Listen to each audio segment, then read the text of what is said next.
I was looking for a new case that was interesting and possibly unsolved, and then this story fell into my lap. In the touristy town of the Gulf Shores in Alabama, the population is only 9,300, according to the latest census at the time. Most of the permanent residents know each other, and gossip spreads quickly. Gossip has a way of being exaggerated. Each time a story passes on, as is always the case.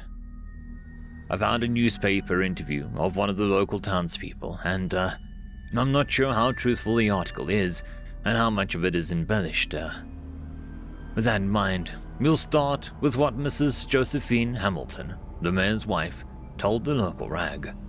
According to her, there was a strange and haunting mystery involving Mary Sue Dorner.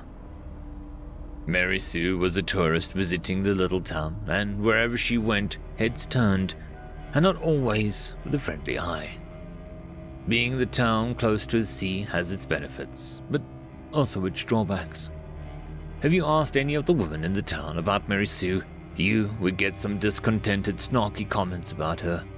Have you asked any of the men about Mary Sue, they'd probably blush. Our subject had no shame about walking around the town in only a bikini with a wide-brimmed hat and a stylish pair of sunglasses. Had Mary Sue been a little more friendly to the locals and hadn't looked down her nose at others, she might have been less of a topic for gossip. By the time she had been in town for 3 days, the whole town knew of her, and she became the attraction for the townspeople to seek out. Mrs. Hamilton said that it even became necessary for the church elders to preach Sunday services about the body as a temple, and anyone who looks at a woman lustfully has already committed adultery with her in his heart. I searched a little further into Mary Sue Dorner's life and found this record of an interview with Mary Sue's father taken after the mysterious event. The family was completely devastated by the sudden loss of such a young lady. Mary Sue's father said that she was born to a wealthy family in Florida. When she was a teenager, her father had been transferred to Alabama. Mary Sue harbored resentment towards her father because she had to leave her friends, the blue waters, and the sun-kissed beaches behind. As compensation, her family decided to take Mary Sue to Gulf Shores to get some much-needed sunny beach time. She became so disgruntled when her parents had no intention of going anywhere past their laptop screens. When Mary Sue complained, she was reminded like a million times before that they were working so hard to provide for her and her brother with the lavish lifestyle that they were accustomed to. Mary Sue left the hotel room with a huff and made her way down to the beach on her own. For 3 days, it was the same thing every day. Her parents worked, her brother was wrapped up in the latest game on console, and Mary Sue made her way down to the beach. Mary Sue's mother noticed that her daughter was wandering out to the beach in only a bikini every day. She scolded her severely about the dangers of skin cancer due to the harsh sunlight. So she went down to the souvenir shop and bought Mary Sue a really large, brimmed hat to at least protect her face from sunburn. Mary Sue's mother was inconsolable, and her brother was pale and had an expression of shock on his face when the incident happened. Mary Sue's father was certain that the death of his daughter was not an accident, and that the police were not covering all the leads they had. He concluded his interview by asking anyone to come forward who would be able to assist in solving what had killed his daughter and the persons responsible. There was a reward of $10,000 for any information leading to the resolution of the case. So what happened that fateful day? According to Mrs. Hamilton's interview by the newspaper reporter, Mary Sue had been walking down the main road, popping in and out of small little shops, looking at souvenirs and absent-mindedly browsing through the clothes on offer. She seemed more interested in the conversation she was having on her cell phone than her surroundings. The eyes of Mrs. Josephine Hamilton and 2 of her bridge club's friends followed Mary Sue as she flitted down the main street. Sitting outside a coffee shop, they had a perfect view for the whole main street. Mrs. Hamilton told the reporter that on the opposite side of the road where Mary Sue was walking were a group of teenage boys chasing each other through the crowds as they made their way down the street towards home. Each of them carried a slingshot and a couple of stones in their hands. They had been reprimanded 1,000,000 times about shooting off their slingshots around people in the center of town. They weren't fazed, but didn't put as much attention into the shots as they otherwise would have. The boys stopped running around and stared as Mary Sue exited the shop.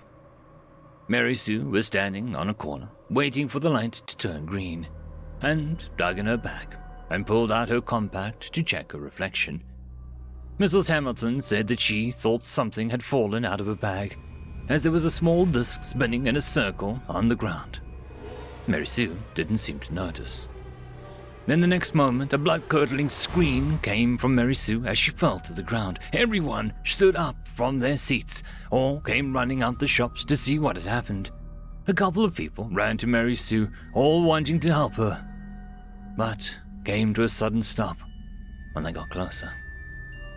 Mrs. Hamilton was not able to get closer to Mary Sue's body because the huge crowd had gathered. When the ambulance arrived and placed Mary Sue's lifeless body onto a gurney, Mrs. Hamilton was able to catch a glimpse of the girl. She had horrific wounds on her face, silvery, shiny shards of mirror all over her face and hand. With that, the ambulance rushed away from the scene, as everyone was still standing in the middle of the road, dumbstruck by what they had seen. The general consensus is that the boys with the slingshots were to blame. The boys heard the mutterings and ran off as fast as possible. I found the following leaked coroner's report. Deceased is 18-year-old Mary Sue Ann Dorner. Cause of death, injury to head not compatible with life. Skin is sunburnt and is suspected that the deceased suffered from heat stroke prior to death. Right hand has numerous lacerations from what appears to be slivers of broken mirror, probably caused by the compact found at the scene. The face also has many small lacerations, also suspected to have come from the slivers of broken mirror. Injury to head is a rectangular cavity, approximately 8 centimeters across and 2 centimeters high, at the back of the head and exits in the cranium through a 9 centimeter across and 3 centimeter high rectangular cavity in the front of the head, just below the eyes. It is the belief of the coroner that the item had been blunt and heavy. According to the police press conference held, there was no answers as to what the item had caused the injury, how the item had caused the damage, or where the item was now. Luckily, there were a few working CCTV cameras pointed at the place in which Mary Sue had been killed. Unluckily, whatever footage that may have been caught has gone missing. The police were asking the public to please come forward should they have any footage of what exactly happened. The police believe that the boys with their slingshots weren't to blame, as was speculated by some of the persons at the scene, as the injury was to such an extent that it could not have been done by a slingshot. According to the police spokesperson, there were holes in 2 of the glass windows behind where Mary Sue stood. It was possible that the holes in the window were related to the injury afflicted to Mary Sue, but it may have been a coincidence. There is no evidence either way.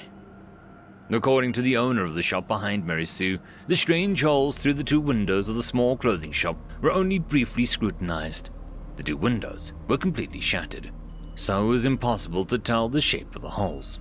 However, the glass scatter pattern showed that the item which broke the windows came in through the back window and out again through the front window. The power required to cause the windows to break and then inflict the injury meant that a large weapon or launcher of some sort would be needed. Anyone around the shop would have seen such a weapon or launcher like that. No reports have been made about such a sighting. Then, of course, we have the conspiracies theories on the internet. The one I like best is the theory that Mary Sue had been assassinated. Her father was very vague as to what it was exactly that he and his wife did for work, saying that it was of no consequence, and that it was in no way related to the death of Mary Sue. All the digging done by the theorists on the internet could not find out what they did as work. The main reason this conspiracy theory got traction is because of the lack of information with regards to the object that caused the fatal injury. Had it been a bullet, there would have been leads to follow. But because the wound was so unusual in shape and size, there wasn't even a slightest clue. Also, nothing was left behind of the item that caused the injury. Sounds like the perfect weapon. There is a dark joke on these sites that it could have been God skipping stones and poor Mary Sue was in the wrong place at the wrong time.